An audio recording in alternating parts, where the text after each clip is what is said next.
Shut up and sit down.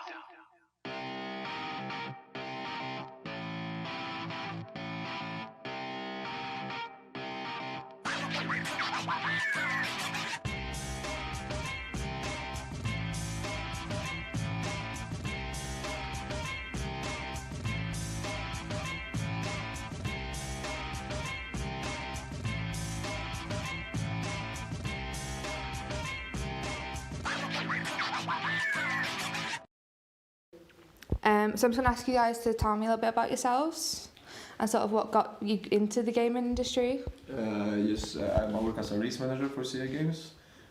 Before I started my career as a QA, then QA lead, then compliance lead, and of course right now I moved more to publishing, but still I'm close to the game development, and I'm close to the game dev team, and of course trying to connect both publishing and marketing stuff with the dev guys. So I'm still close to the product, and then for a while I used to be a level designer as well. So 10 years in the gaming industry. A little bit of everything. Everything, you know, everything. Yeah, everything. Yeah. Multi-skilled. Exactly. Yes. Experience. Yeah. Yes. Oh, brilliant. I would just, the industry is a very cool place to be actually, so everything is interesting, let's say. So. Okay. I think from my side, so I'm senior communications manager. Okay. So I've been in the industry for about 10 years, one way or another. So I started off on your side, the journal side actually. Yeah. For a few websites, and then moved to the dev publisher side. I was at Konami for 3.5 years. Over there, kind of on the brand marketing comms area. So I also work closely with dev teams as well when it comes to talking about the game in terms of the features and when it comes to speaking to press, our fans, our consumers.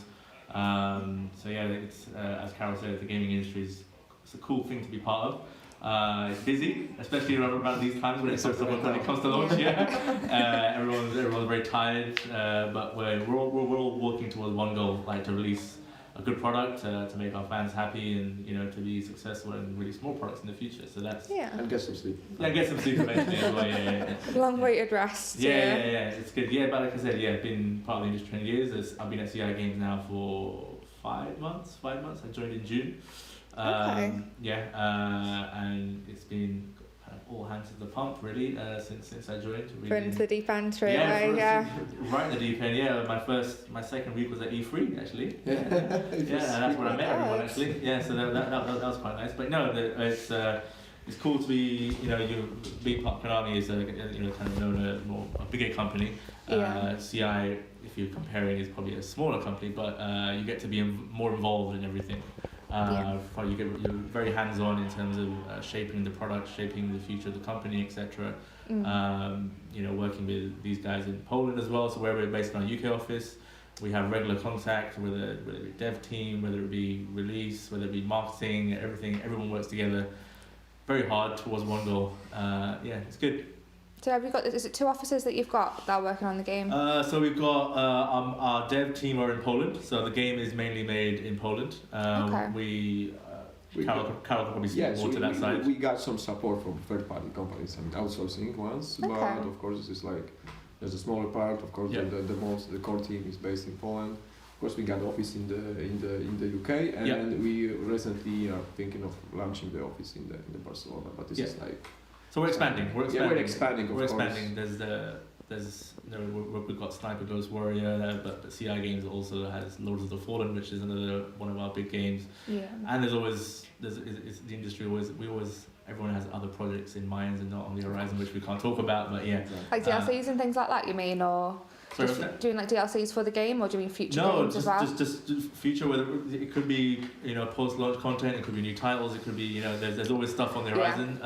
There's always projects being worked on and thought about in the background. So it's, while we're releasing a game, there's a million things going on in the background as well. Okay. Yeah, that's us. You guys. No. This is background people. They're just listening to us, making sure we don't fuck up. Yeah. Exactly. They are correcting us if you are not pushing it too much. I work as a digital sales manager in CI Games. I joined the team like 2 years ago. Okay. I was, before the CI Games, I was working in one of the biggest stores and the new service in Poland for gamers, Okay. Rampio. And right now I'm taking care of all digital sales, forecast and the digital strategy in CI. The pre-order launched yesterday. Selling the game. Yeah. Yeah. Okay, cool. So what actually inspired you to make Sniper Ghost Warrior contracts? What was your inspiration for? I mean, for our company, I mean, the sniping games. Let's say since we were just working on the sniping games since the beginning. Let's say, I mean, this is our 4th installment of the Sniper Ghost Warrior franchise. So this is something we feel good at, of course, and we are taking a lot of inspiration from. Let's say tactical gameplay, which is, I mean, more satisfying. We feel that, you know, this is kind of every mission is a puzzle, and you need to think before taking an action. And this is, you know, just opposite to pay and spray titles like Call of Duty, Running, Battlefield, just. It appears there is a lot of community for this kind of games. So I feel we feel that we are just kind of providing them for many years with the titles. So right now we of course made a lot of improvements. And we changed our setting. We provided the player with the mask, with, you know, a lot of gadgets. So right now we are just giving the, let's say, traditional sniping gameplay. Yeah. But this is combined with a lot of gadgets, a lot of new features, just to make it, let's say, to feel fresh and more exciting. Yeah. Okay. I think the inspiration generally comes from is the way it's what CI Games is known for, right? Yes. Like the sniping games, like Carol said, this is the 4th installment in the series. Inspiration comes from it comes from, you know, also looking at what fans are saying, what fans want as well. So you look at that, you know, look what fans are saying on forums, social media, etc. You know, they want there's very few dedicated sniping games out there. And you know, there's another franchise which we won't talk about, but you know, we focus on a more realistic experience you know, obviously balanced with fun as well at the same time. You don't want to cross either boundary. So I think especially with contracts, just kind of, you know, fast forward where we've got experience here that strikes a balance between fun and a realistic experience in terms of the sniping. As you play, you've seen like it's got the wind, bullet drop, etc. So satisfying. Yeah, exactly. And when you nail that shot, whether it be 400 meters, 100 meter, 200 meters, it feels good. Yeah. And that's the ultimate kind of goal. But then everything around that, as Carol mentioned, there's, you know, the series has evolved throughout these as well. So now you've got the gadgets, you've got the mask where you can scan the surroundings. It brings into a bit more tactical element, and that's all shaped around how the industry has changed and how the market's changed and what fans want as well. So that's got to this point. I think that's a fair assumption to make. Yeah, exactly. As you mentioned, you know, we, on the other hand, we're just trying to be, let's say, very authentic in terms of shooting mechanics. But at the hand, you got the weapon skins, very colorful. Because people, this is something that community wanted. So and the another thing is the dismemberment. This is another thing that people were. It's very tricky, very difficult to deliver. Of course, it might be problematic even to receive some rating stuff. But at the end, it's very, very, very nice to see them. You know, it's what the fans want. It's what the fans want. They've been asking for it. Exactly. So, yeah, see, I've been watching you guys on Twitter, and I saw the GIF, and then there was a sort of tweet like a day or so later saying, "Okay, the fans are asking for it. You get a full GIF. You can see what the dismemberment is like." And obviously, I tried it in game. I was like, "Yes, straight through the legs. It looks so good." It's cool. It sounds a bit weird, but you know, I get the same. The same feeling, you know. Because I still feel like a complete outsider. So as a first-time sniper coming into something that intrigues me more than anything, because I've come from games like Call of Duty. I played games like the whole scoping system is completely new to me. Like I've had help in the game. You did help me quite a lot, which is actually really incredible. I really like it. It's not just shoot and hope for the best. Yeah. You have to actually think about it. It's not, and it's, to me, stealth is trying to just be quiet. It's not. You have to think about ahead 5 steps about where you're going to be in. Exactly. Yeah, exactly I love that. Exactly that. Yeah. It's good. How does your game differ from games like Call of Duty and Battlefield? I think we already just pretty covered this. Yeah, I think it's Call of Duty, Battlefield. Obviously, big games have a huge fan base. I think in terms of how we differ is we go for that. Our key focus is the sniping first and foremost. We want to deliver that realistic experience, again balancing the fun aspect with it as well. And it's kind of play how you want as well. So you've seen the big maps. So there's two maps in the build that you've got that you're playing. Yeah. Big maps, unique locations. There's so many different routes. Like even where we've been playing at the office, we find new routes all the time. I love that. Routes, like sneaking around, trying to find new paths to the contracts. And each contract you can tackle it in a different way as well. You can go stealth. Obviously, that's probably the best approach, shall we say? You can go mix some action with it as well. So we offer, whereas those games are kind of like, I guess you call them blockbuster action FPS titles. We're more of a tactical FPS title. So we first and foremost focus on that. Yeah, the main difference actually, that's something actually partially mentioned by Asim actually, because our game is not scripted. Almost. No scripted actions. Almost everything is kind of allows you to make dynamic. Yes, dynamic. It's kind of sandbox gameplay approach. So it gives you a lot of opportunities, and that's why repeating the mission. You can play stuff. You can just approach it from the different side. There's this missing scripting allows you to just craft the gameplay to your needs, to your we see whatever you like. We watch people playing it for the first time, or even playing it at E3 and Gamescom and events like this. Cool moments happen, just random cool moments happen. And we watched a few like influencers streaming it like over the last month or so, and they'll have some like crazy moments. They'll like kind of sneak up behind someone and take them down. And the body will fall off the building. Like, oh shit, the body fell off the building. So it's like really cool moments will happen. And with the dismemberment added now as well, there's even potential more for more cool moments. Someone was telling us here, they were playing and they shot someone's arm. It kind of flew off and went next to someone else. So you'll find cool moments like that will happen. So again, there's no scripting. It allows for, compared to the titles that you mentioned, it allows for more dynamic situations and.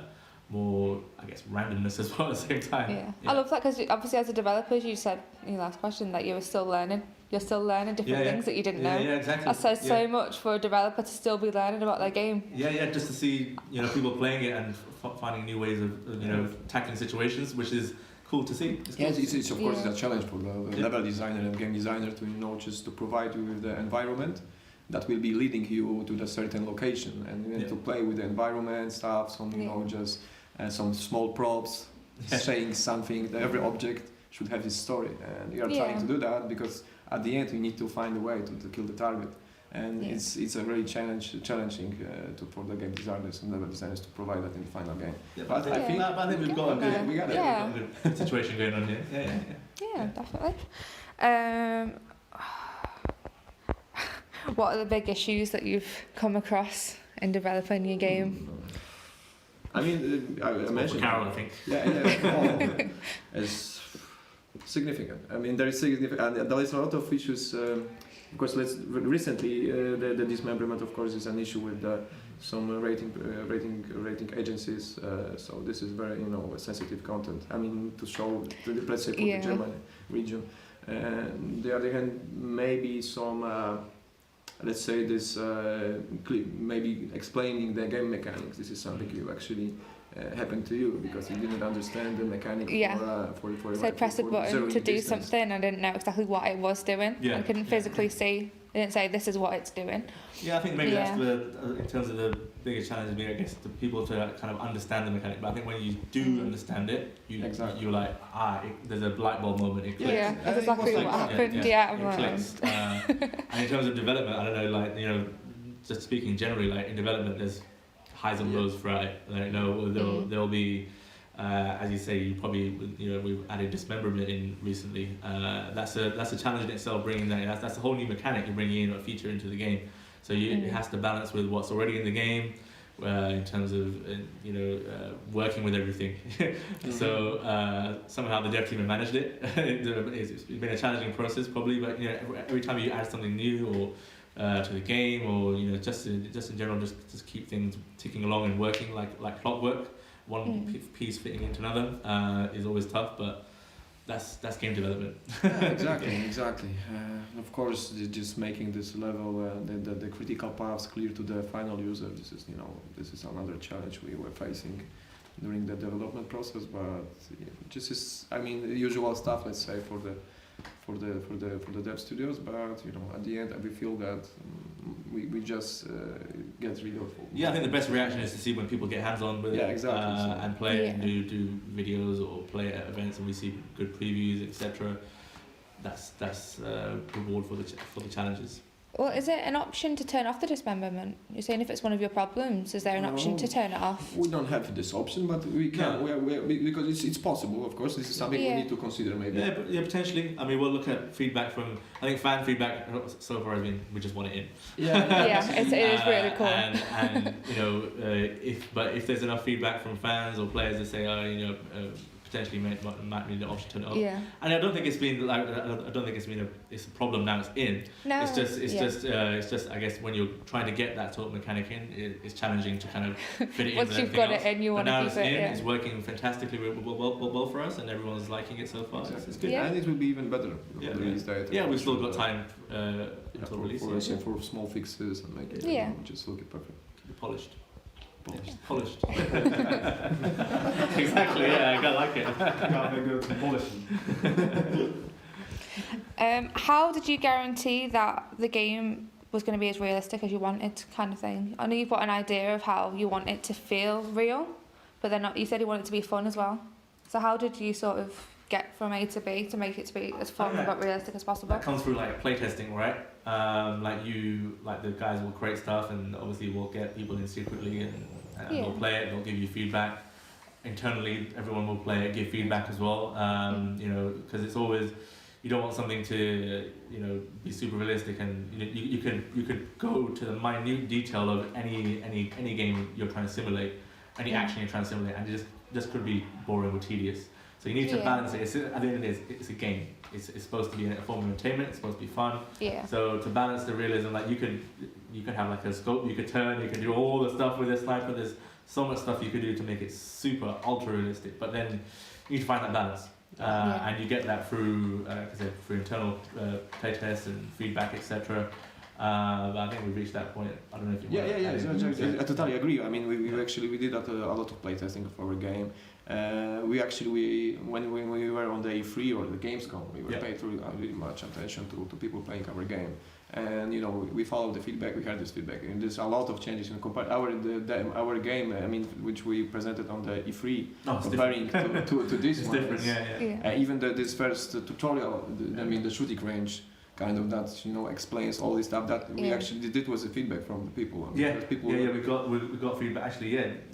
Generally we got feedback. I think after there was a point where kind of devs reached out to myself saying what are fans saying, what are people who played it so saying stuff. I made a list of things, and I think the tutorial was a good example of that. Actually, they were like, we kind of explain certain mechanics, so now that's in the game. It's all based around playtesting and feedback. The same issue we had with the stealth paths for each of the regions, and right now we adjusted the gameplay to allow both. I mean, shooting from the sniping spot, but on the other hand, if you want to make a stealth gameplay, we adjusted the walk paths of the enemies and everything around just to allow you the play style of the stealth. If you want to play stealth, this is adjusted. I mean, and of course this appeared during the playtesting.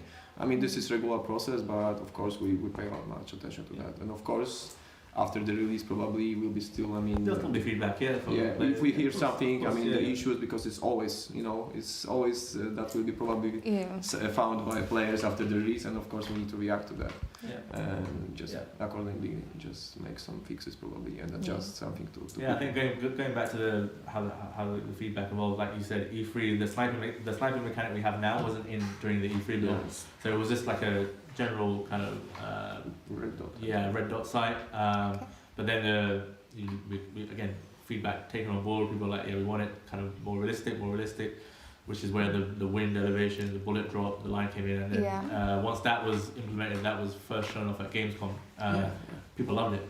people loved it, so exactly. we kept it in. So yeah. And the funny thing that actually this dynamic reticle system was the idea of it was came from a programmer, so it's it's just just so feedback from internally as well. Exactly, internal people. I mean, he presented this. I mean, let's look at this prototype, and we already were let's say impressed looking at the prototype. He made like a few hours. Yeah. And we actually this is the game changer for us because actually the core is sniping, so.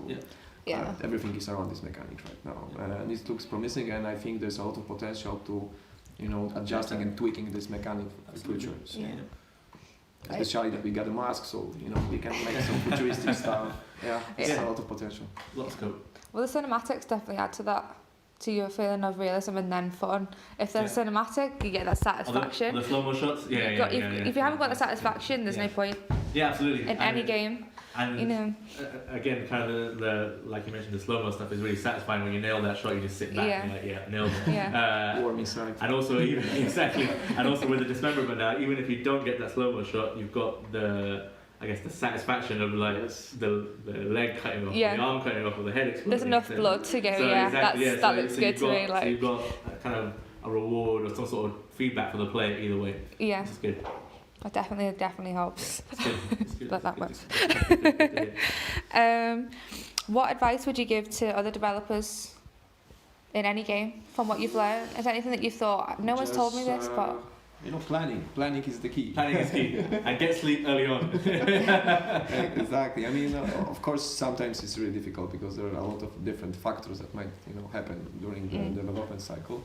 But of course, if you are just the planning from the beginning, you can avoid some potential issues that might, appear. And of course, obvious, but trust me, it's just every developer should start with the planning. Of course, this is something that sometimes is like missing and might result in some. Yeah, sometimes your plan gets thrown off course. Yeah, exactly. But then you need to rein it back in. I think just from my side, from my point of view, I think from the development also.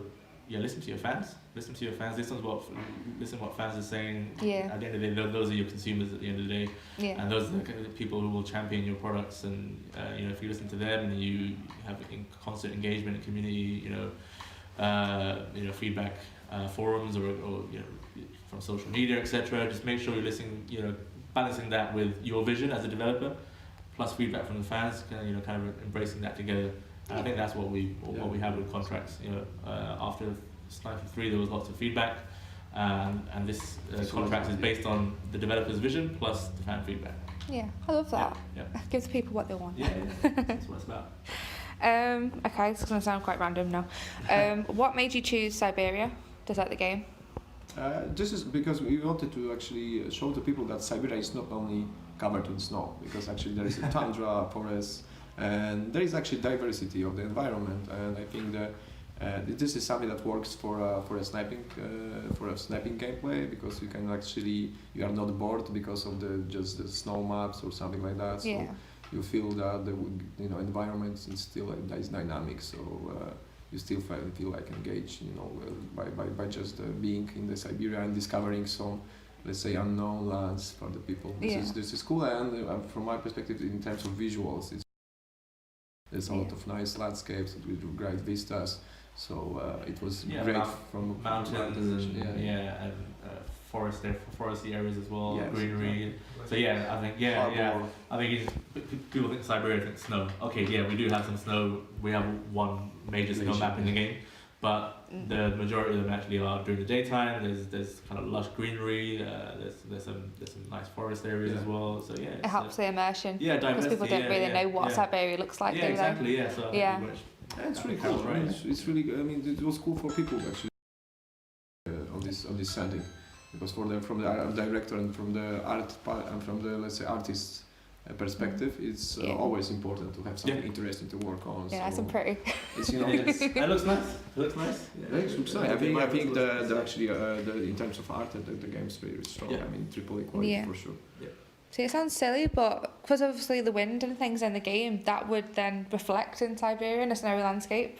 I think that helps the realism point. Yeah, absolutely correct. Yeah, that's another good point actually. Yeah, Because it sounds silly, but you do like if it's in England, you go, it wouldn't be that windy, or do you know what I mean? It's just I think it's a look when you think about sniping, even like movies where there's snipers and stuff, you usually like kind of that region. Yeah. So it just kind of makes sense for that type of game as well, I think. Yeah. You know what we want to say that.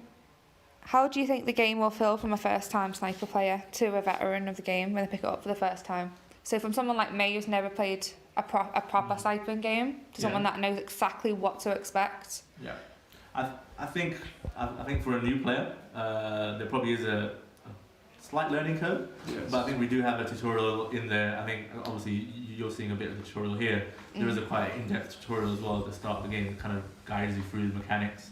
Including not only the sniping mechanic, but also the stealth mechanics, how the mask works, how you can scan areas, etc.